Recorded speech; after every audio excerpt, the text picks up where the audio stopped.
Bonjour à toutes et à tous, j'ai changé de cadre, je suis dans mon jardin. Euh, je voulais vous parler d'un truc qui n'a rien, mais strictement rien à voir avec la spiritualité, mais j'avais envie de vous partager ça, parce que je pars du principe que si vous êtes ma chaîne, si vous êtes mes abonnés, je peux vous partager certaines choses de ma vie privée, pas des choses trop importantes, hein, bien sûr. Vous allez m'expliquer en commentaire, me dire ce que vous en pensez. Je vais vous raconter une histoire vraie qui m'est arrivée, et vous allez me dire ce que vous en pensez, d'accord? Donc, il y a un an, donc on est au mois d'avril, ouais, il y a un an à peu près, peut-être pas jour pour jour, mais voilà, il y a un an, au mois d'avril, notre propriétaire, faut que vous sachiez déjà que ça fait 9 ans qu'on est dans la même maison en location, d'accord? Donc il y a un an, notre propriétaire nous dit que à la fin de notre bail, il ne souhaite pas renouveler notre bail, qu'on devra trouver un autre logement. Donc déjà, on avait déjà, nous, le projet de partir, mais on ne s'affolait pas plus que ça pour trouver, parce que on sait que maintenant, ça a bien augmenté les loyers, et on l'a vu après par la suite. Et du coup, on s'est dit, de toute manière, on veut déjà déménager, mais là, du coup, ça nous laisse un an. Il a été plutôt cool, il nous l'a dit un an avant. Donc du coup, on commence à chercher, et le temps passe, et on fait des visites qui n'aboutissent pas, parce que tout simplement, on ne rentre pas dans les critères des agences. C'est-à-dire qu'il faut au moins un CDI, voire deux, pour pouvoir prétendre à une maison par agence. Et en plus de ça, il faut compter 3 fois le prix du loyer. Donc en sachant que les loyers, là pour ce qu'on a actuellement, là pour ce qu'on paye en loyer, on aurait 2 chambres. Et encore, hein. J'ai déjà vu des locations avec même pas 2 chambres plus chères qu'ici, hein. Donc là tu te dis, ouais d'accord, nous il nous faut au moins 3 chambres, on va faire comment? Et donc le temps a passé, on n'a pas trouvé. Et donc on commence à s'inquiéter, parce qu'au mois d'août on est censé partir, c'est la fin de notre bail. Donc du coup, le temps passe, et puis 6 mois avant, on devait recevoir la lettre en recommandé avec accusé de réception.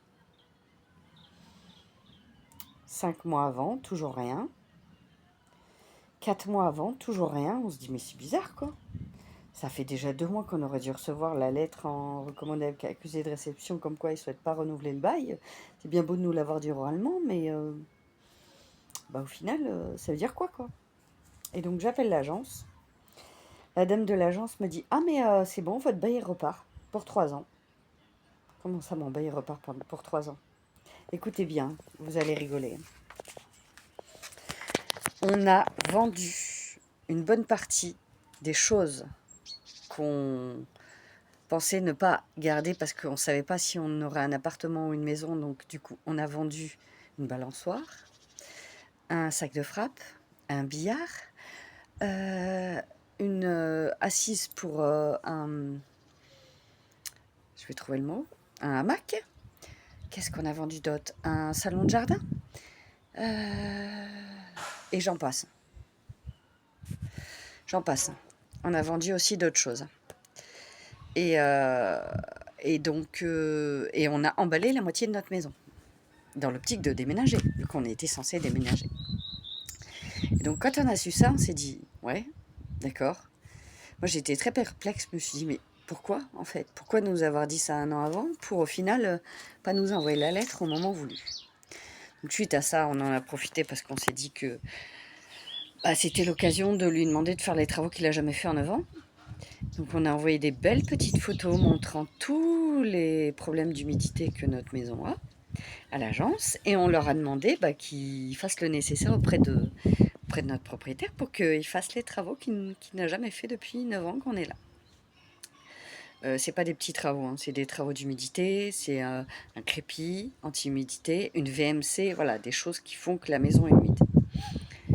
Et donc du coup, monsieur s'est pointé en voulant vérifier que ce qu'on disait était vrai, et en nous demandant comment ça se fait qu'on n'avait toujours pas trouvé de logement.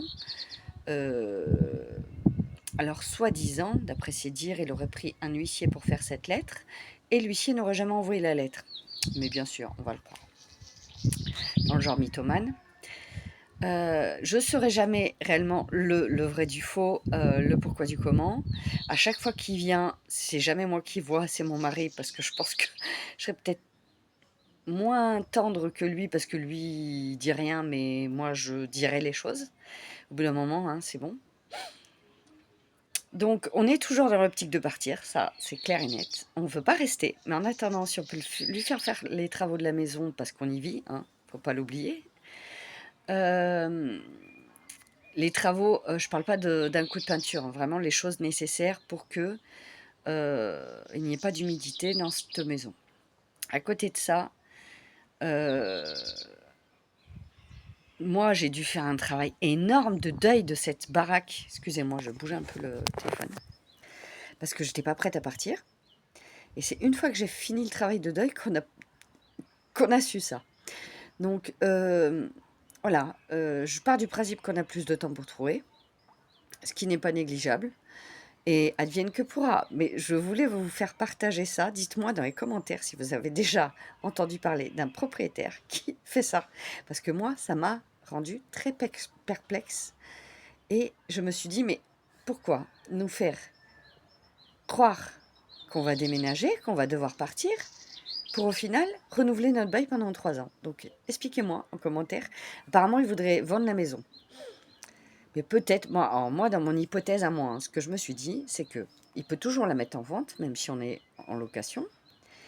Mais la personne, du coup, une fois qu'elle aura acheté, elle verra à la fin du bail si elle veut le renouveler ou y vivre, quoi. Mais en attendant, elle aura toujours un loyer qui rentrera. Donc, je me suis dit, peut-être qu'il veut faire ça comme ça. Parce que du coup, si nous, on part à la fin de notre bail et qu'il vend la maison 1 an après, il va se retrouver à devoir payer l'entretien d'une baraque pendant 1 an qui ne sera pas habitée. Alors que si on y vit tout ce temps-là, au moins, il y a de l'argent qui rentre pendant 1 an. Enfin, c'était une hypothèse, hein. Dites-moi en commentaire, s'il vous plaît, ma commu, ce que vous en pensez. Pour moi, je trouve que c'est une histoire abracadabrante qui m'est arrivée et j'ai toujours pas la réponse. Je vous fais de gros bisous à tous et je vous dis à très bientôt.